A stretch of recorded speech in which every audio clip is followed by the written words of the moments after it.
So what do you call yourself? Welcome to the LaTangela Show. Hey, what can I do for you this fine day? This is your destiny. Hot, hot, hot. Right now. Welcome to the LaTangela Show.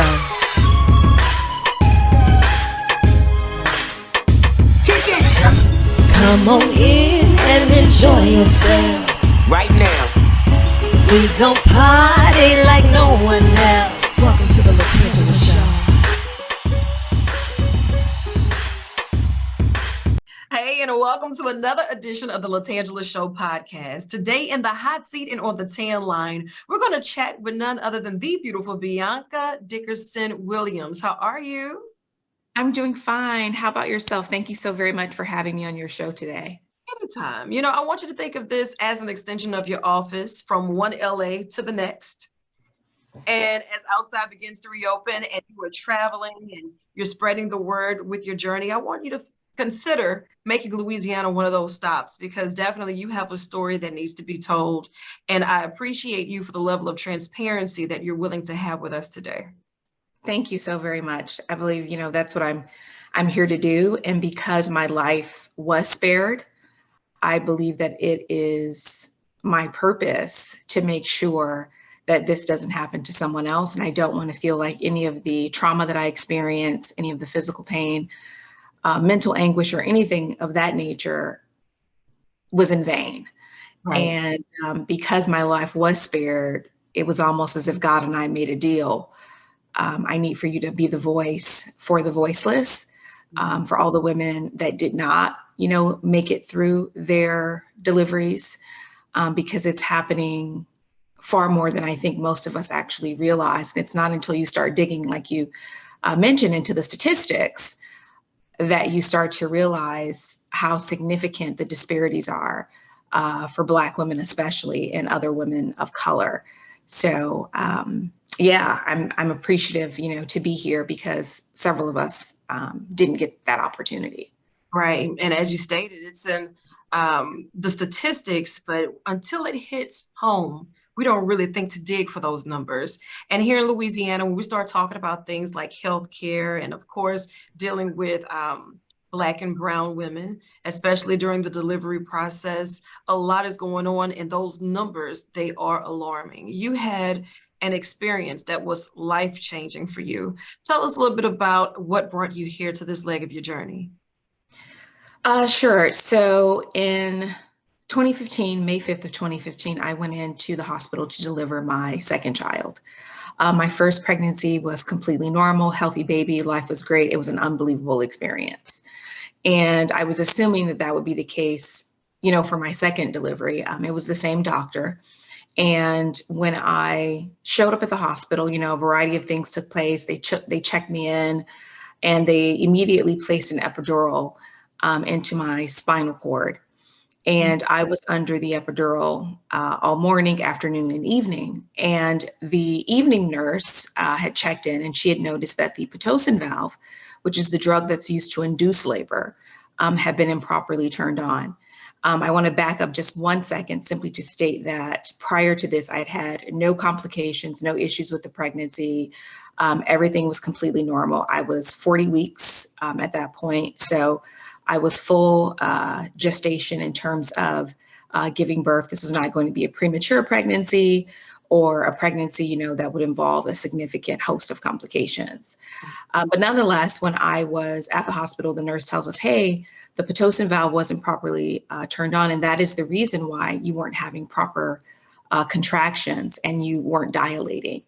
And when I had checked into the hospital, I had checked in and they said, hey, you're 2 centimeters dilated. Well, fast forward 10 hours later, I was still 2 centimeters dilated.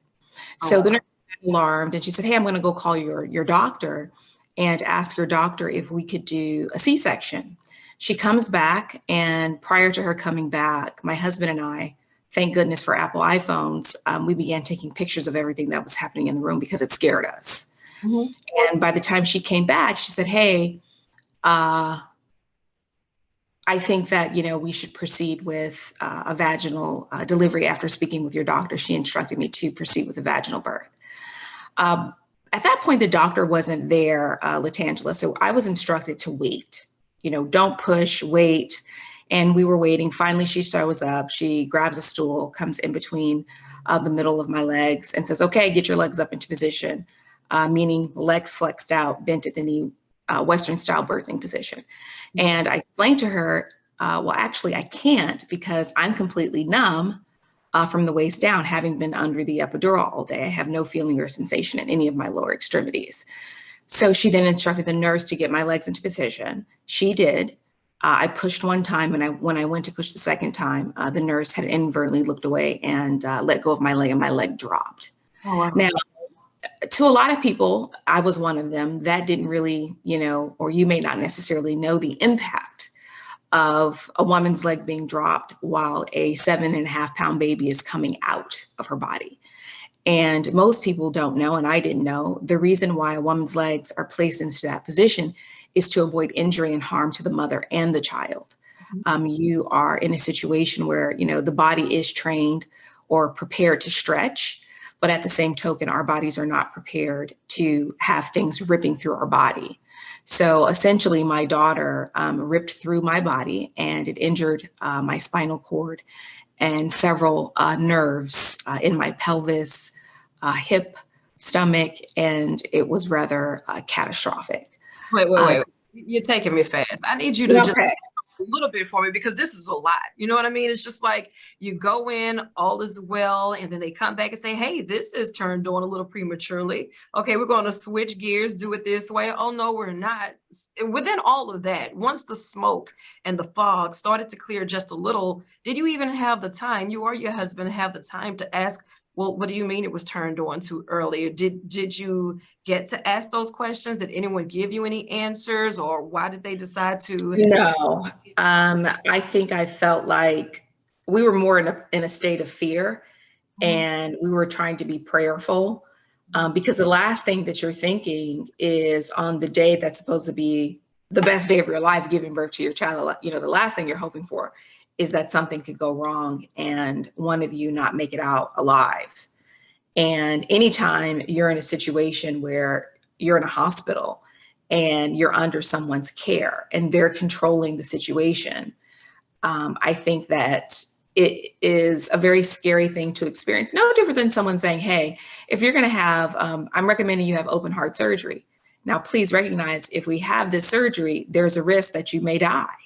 Yeah. I think that it's natural in those types of situations to actually be more focused on the fear than anything else. My husband, he's an engineer, and he went into action, I think, and was just thinking, you know what, I need to get pictures of all these machines, all of the stuff that's happening here, because she's making this seem like something is wrong.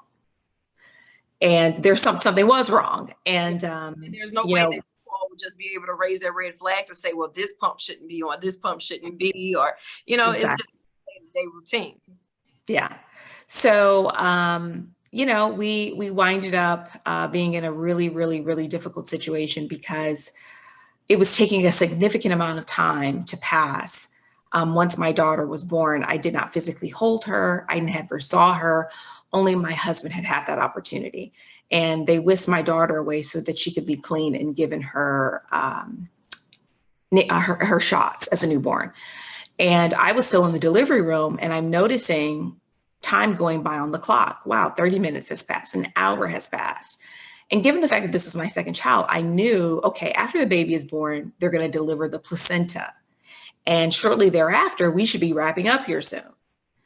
And on my first pregnancy, I had a very small amount of tearing. So I'm laying there and I'm like, what is going on? What is she doing? I'm seeing scalpels being brought in, gauzes being brought in, tools and instruments, surgical tools and instruments being brought in. I'm sorry, say that again. Anybody communicating with you at all at this point? No one is communicating with me at all, LaTangela. And I finally asked them, hey, is everything okay? Yeah, everything is fine. Sit back and relax. So I ask again after some more time has gone by. And now we're coming up on 2 hours post baby. And all of a sudden, the epidural is starting to wear off, and I'm starting to regain some sensation. And at this point, I could feel the doctor grabbing on my tissue and pulling and yanking. And that is really when I think that I sort of experienced what I would describe as a physiological change in my body. And by the time the doctor got to the door, I was screaming for dear life. I was begging for my mother. Somewhere close? Say that again? Was your husband somewhere close or still in the room? No, my husband was not close. At this point, my mother was in the room. They had gotten her because I was freaking out and I was just in such unbearable, undescribable pain. It's not even something that I can explain in human terms. You know, it felt like getting hit by a Mack truck or something to that effect. I mean, it was pain that I would not wish on anyone. And all of a sudden, you know, I'm screaming, I'm hollering, I'm begging for help. I'm telling everyone I'm in physical pain, something is wrong. And I'm knowing in my head, hey, I shouldn't be in this much pain. I've done this before. This isn't what it felt like last time. And the next thing I know, I'm placed on a gurney and I'm transferred to the postpartum wing. And I am then visited by eventually visited by a social worker.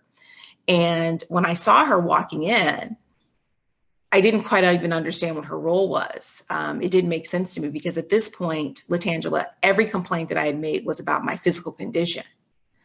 And trying to get their attention and saying, hey, everyone, I'm in so much pain to the point where I'm kicking, screaming, hollering, doing everything I could possibly do to get their attention. And it was as if that no one saw me.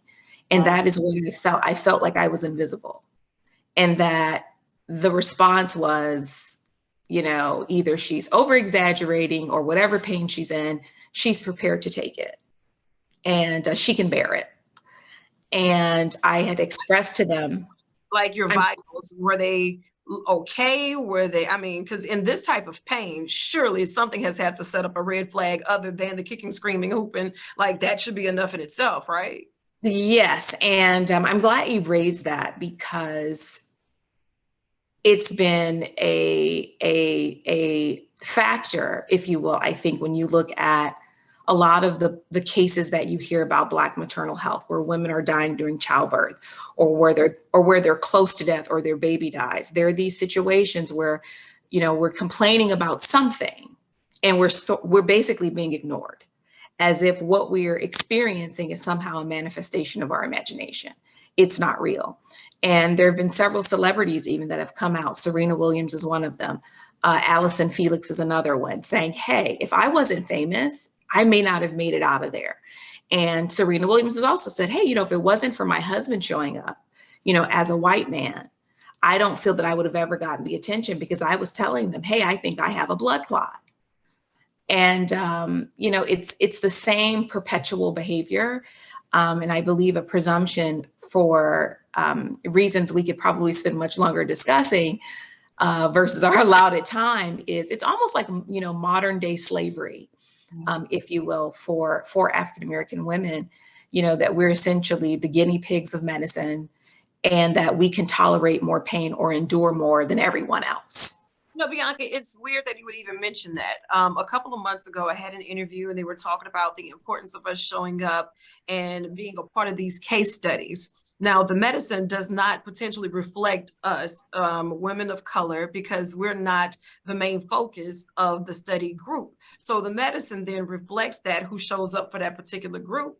And it very well may not work in our bodies the same way. They do not have the data to support it. So yes, we are the guinea pigs, but we're the guinea pigs after the fact, you know, and it's just a lot of that too, is that we're not in tune with our bodies to know if something is so alarming different versus it's just something that we just kind of ignored or been masking and taping. Like you knew that your body was going through something different. This is something that probably would not have alarmed a first time child. Exactly. Maybe this is the type of pain. I haven't had a child, so maybe I would just think that this is normal after giving birth to a 7-pound baby, but you knew the difference and you were in tune with your body and you had enough sense to say, hey, somebody has to listen to me now because this cannot wait, you know, and we have to get to the point to where we are vocal and we don't just sit there and take it. You'll be okay. Put on your Superwoman cape. Don't cry. No. Now is not the time for you to shush me. Now is not the time for you to tell me I'm gonna be okay. I might be okay later, but right here, right now, this ain't that. and somebody needs to pay attention. And for you to even be the voice of the voiceless in this moment as you are still going through your healing process, because there's no way for them to tell you to forget that pain in that moment, that fear in that moment, to relive that every time you have to tell this story on your behalf or behalf of other women who we greatly appreciate you for. It's something that now it weighs on you because it is a part of your purpose. Yeah, you did job on this one, and you owe him to be able to say, look, God, you got me through this, and I want to make sure that people are paying attention and saying that we're going to help others survive this as well. Because when you start talking about different statistics, it's so scary. You don't even know if it's case by case. You don't know if it's state by state or if it's just the undertone altogether. And as you're telling your story and you're going to your journey and you're taking this all the way to Capitol Hill, what has been one of the biggest hurdles for you, even boy. to the start? I would say that my experience has been that the legal system and the medical system are institutionalized vessels for racism. And I think that as a society, at least in the United States, when you look at African Americans, we are prepared for racism when it comes to, let's say, police brutality. Most of us are not prepared to experience racism by our physicians. No. There's been a bit of a facade that has been perpetuated by society that, doctors are like Jesus. They're incapable of doing no harm. But what people need to understand and recognize is that every day when they come into work and they walk in and they see you, the first thing that they notice is your race. And from there, you have, assumptions being made, preconceived notions being made, stereotypes being made, and things, in my opinion, that go through their head is, well, does this person have Medicare or Medicaid, or does this person have, let's say, a PPO through Blue Cross Blue Shield? Is this person responsible and is going to do what I advise them to do? Or is this person, let's say, lazy and they're not good about following up with regards to their care? Because what I've noticed in this journey, LaTangela, that really hurts my soul is this notion that we're somehow to blame as African-American women for why these statistics are what they are. Black women are overweight. Black women, they eat too much sugar. They get gestational diabetes during the gestation period, or they didn't take their prenatal vitamins. There are all these reasons. Oh, guess what? Better yet, they live in a really bad neighborhood and their local hospital did not have the proper care or resources. However, when you look at me and my situation, I didn't fit into any of those. I was at one of the most well-renowned hospitals in the United States. I was a professional. I had 2 degrees. And I had a Blue Cross Blue Shield PPO. So on paper, none of the events that I experienced should have happened to me. However, I'm a person of color. So the only thing that I can differentiate, between someone else's experience and mine in terms of what we hear in regards to what are the causes of these statistics is the color of my skin. Because had they just viewed me on paper, I do not believe that I would have had the experience that I had. I was ignored.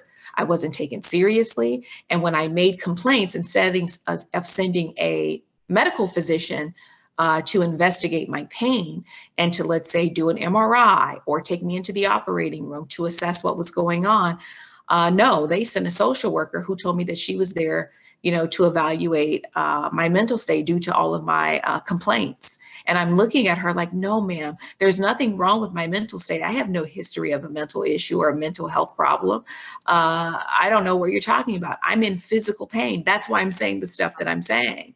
So again, there are so many stereotypes that we are up against even before we open our mouth. And that's true, and then it's just that we're up against so many stereotypes. It's really hard for us to tell the difference if it's because we're Black or if it's because they're negligent. It's hard for us to be able to put it in a box because we've already been placed in the box. So now we just have to call it for what it is, especially from our eyes and our perspective, because we just want answers. We want to be heard. We want to be seen. We want to be treated fairly, and we want to leave alive if you don't. That's right. But that's basically it. And I think that, part of the reason why I've been essentially on a tour, if you will, telling my story is because I want women to know that they're capable of advocating for themselves. If they don't feel something is right, or they don't feel that they're getting the proper care and attention that they need, they have the right to raise that or get a second opinion. I believe that everyone should have a copy of their medical history and their medical file, because that's the holy grail. That's where everything. One, we should know it. Yes. Yes. It's tough. LaTangela, I can't tell you how many people have said to me, I've never obtained my own medical records. Yeah. And what we need to recognize is that is the beginning and the end of any malpractice situation, or literally a matter of life and death. If something is written in your chart that is not correct, or let's say a conversation was had and it wasn't documented, if you don't go through your own medical records, you don't know that. And that information is going to be used to determine, let's say, someone's cause of death or someone's medical history. Because think about a situation where a woman goes in to give birth and she dies as an African-American woman. And then someone writes down in her chart that she had a history of diabetes in her family. Well, what if she didn't have a history of diabetes in her family? That type of information is important when you have medical boards reviewing cases of women that are actually dying.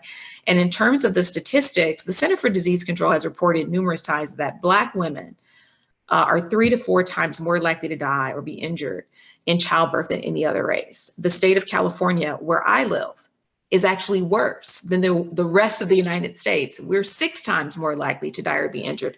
And after African-American women in California is your Native American community, your Indigenous community. They're next in line to die. And it's a simple, it's a travesty, because it's 2023 and we have better health outcomes and better statistics and data during the civil rights movement.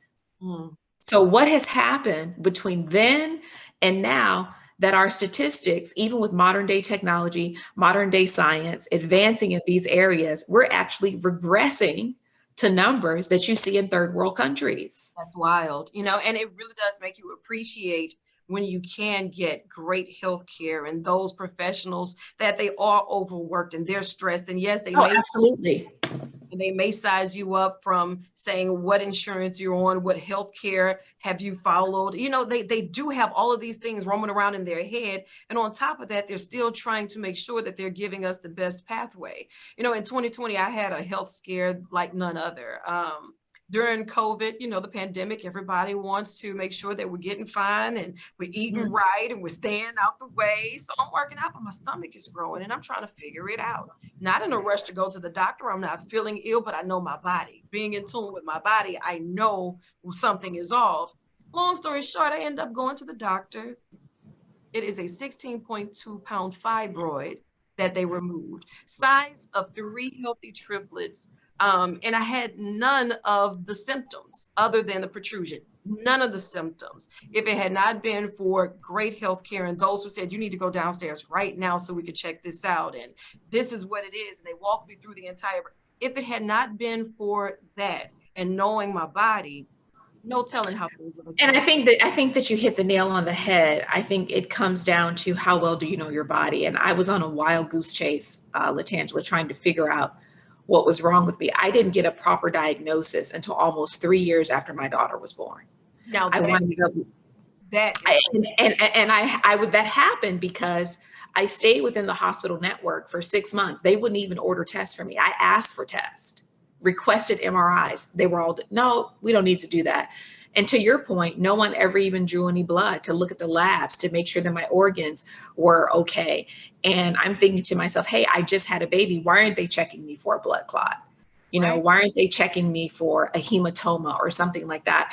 And none of those things happened. It was just, in my opinion, a combination of racial injustice as well as negligence. No matter that they don't want to do that because they're covering something up. Because if you're asking for these tests and they're saying no, and you can go to the next person, and we all know that everything is connected at this point, you kind of got to feel like, do I need to go to another state where no one. That's exactly correct. And that's what I winded up having to do, LaTangela. I winded up having to leave the state of California to get care. And it wasn't until I left the state that I actually start to get diagnoses. So think about what that means for a minute. If I'm saying to you, I had great insurance, I was not being withheld because of my financial resources or my healthcare insurance, and I was going in and I was articulating myself and had never had a problem medically before, why is it that this woman had to wait for 3 years to get a diagnosis, and then she had to leave the state as well? And in my personal opinion, I truly do believe that there was a cover up. They're controlling the medical records. They decide what goes in and they decide what goes out. It's no different than a police report. I want people to realize that, prior to iPhones and cameras now being on our phones, I want you to think about the amount of times that people of color have been pulled over by the police and they've drafted a police report saying, oh, the person was hostile and they didn't put their hands on the wheel and that's why I shot them. And that's all we have to go on. So whatever their story is, that's the story. And the medical field is absolutely no different. Whatever they dictate, that's the Bible. And like I said, if you're not checking that Bible, you have no way of knowing whether or not it's accurate or not and how it may impact you later. So I just want to say that I'm here to provide resources to women, including men, because it's not just happening to African-American women, it also happens to African-American men. You go in and you make a complaint about something, but you're not referred to a specialist, or you're not being given treatment that, let's say, may be specific to our racial background. Even when I look at COVID and I look at the statistics with COVID, the majority of the people that were dying at its highest point were, guess what? People of color. And those statistics correlate exactly with the statistic that the CDC, put out regarding, Black maternal health care. But going back to the resources that are available for people, you mentioned it, being an advocate for yourself, that's huge. That's the first step in the right direction.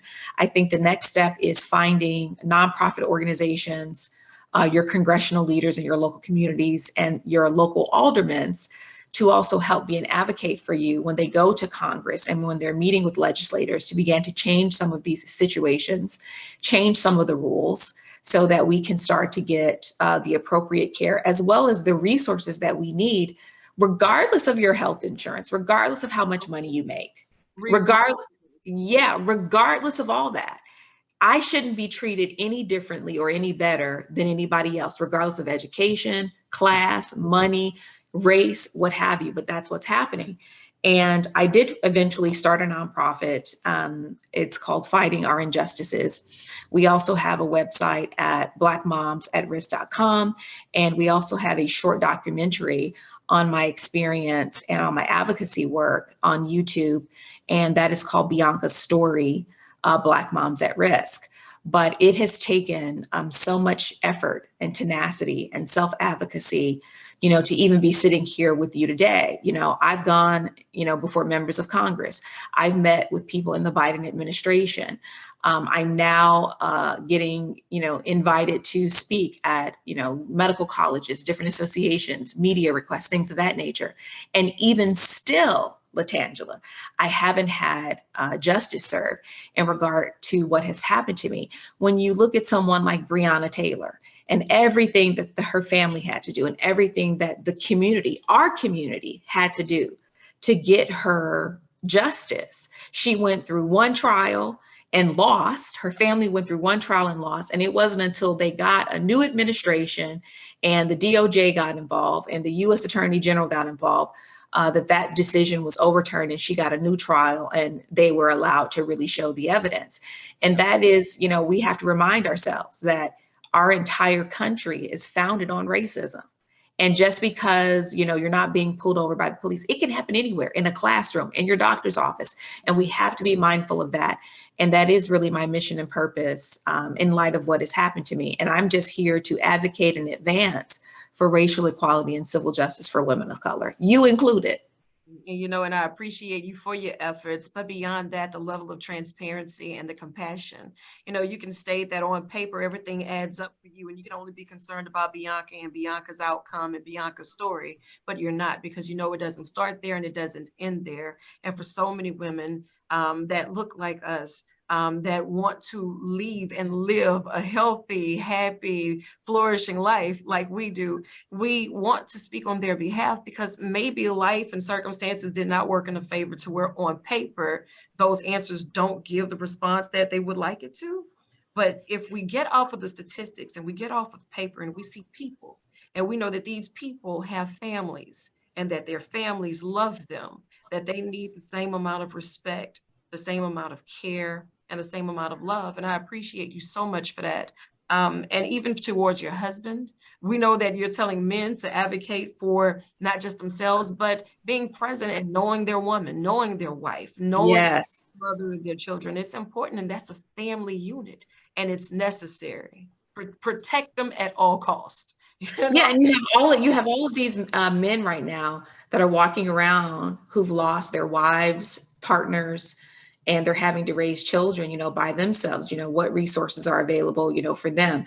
But if you begin to research Black maternal health resources, I can't tell you, if you do a Google search on Black maternal health resources, there is a plethora of organizations that are out there that want to help and to try to make your family whole again, and even in light of the trauma. And I remember talking to my dad about my experience, and he said something to me that really left me motivated and stricken all at the same time, LaTangela. He was like, I grew up during the civil rights movement. We were not allowed to go into the same bathrooms as white people. We weren't allowed to sit at the same counter to eat as white people. And, we're talking about 1968. And while that may seem like a long time ago, it's not. It's not. And when he said it to me, he says, Bianca, do you realize, what our ancestors, have had to deal with and go through just to even get here? And if you think about it, just as fast as we elected Barack Obama was just as fast as we elected Donald Trump, and how quickly that pendulum, can change, in our society, because we are a society that was founded on racial hatred and racial discrimination and inequality for people of color. Those are facts. Yeah. So and we can't I appreciate you. Overnight, and we can't expect it to disappear, and we can't expect it not to change clothes, That's not right. to change positions, so you can't take anything for granted. And anything Nothing. you can do to be on top of it, we're encouraging you to do that. And I told you before, this is an extension of your office. So this is your first field trip to the madhouse. Don't think it's your last. I'm like, nah, Bianca, I know you're busy, but I need you on the 10 line. What's good? Absolutely. Absolutely. I would love to come back. I appreciate everything that you said. And I'm just so happy, woman to woman, that, the first thing is being able to advocate for yourself. But even in light of your fibroid experience, which is something that's also very prevalent in the African-American community, we're known to get fibroids. You know your body and trust your own instincts. And even if you're saying one thing, your doctor's saying, oh, no, that's not what this is, you're fine, or no, this is no big deal. Get a second opinion. Absolutely. Because nobody will ever advocate for you the way you can advocate for yourself. It's true. Facts, big facts. Nobody is going to love your child the way you love your child. Yeah. And you have to treat it with the same, tenacity. So. Absolutely. And if we want to keep up with you and your movement and everything else that you have going on, how do we do that? Sure. So you can go to YouTube and you can search Bianca's story, Black Moms at Risk. We have a documentary there. Our website is blackmomsatrisk.com. And we're also launching a new website called Fighting Our Injustices. So once that is all set up, I'd love to, come back and tell you a little bit more about that. But you will definitely be seeing and hearing from me in other facets. A couple of those that are actually coming up that I want to mention before we wrap, LaTangela. The American Medical College Association, they have a symposium coming up on the disparities and inequities in healthcare. And it has been an amazing experience working with them, because they're looking for stories like mine. Because if you don't hear the stories, we can't make change. So as uncomfortable as these conversations are, that we may not want to hear, oh, we're being biased in our treatment of certain patients. Do we really have to acknowledge that right now? Yeah, they're bringing the topic to the forefront because they recognize as an institution that there is a problem. And what they're looking to do is to train physicians before they go into practice hey, this is what's happening in the communities. You have to be aware of this data. So when you get your first Black patient or your first Hispanic patient, that you proceed in a way that will be just and no different than your treatment of a white patient. And you may think that you're not doing it, but let me help you understand how that can happen and listen to some of these real life stories. I will also be speaking at the Pentecostal Church of God in Christ International Women's Convention. That's coming up as well as the University of Wisconsin-Madison's medical school. So as of late, I've been working with a lot of different medical schools and medical associations, simply just sharing my story in hope of advocating for change and preventing this from happening to other beautiful, talented women of color.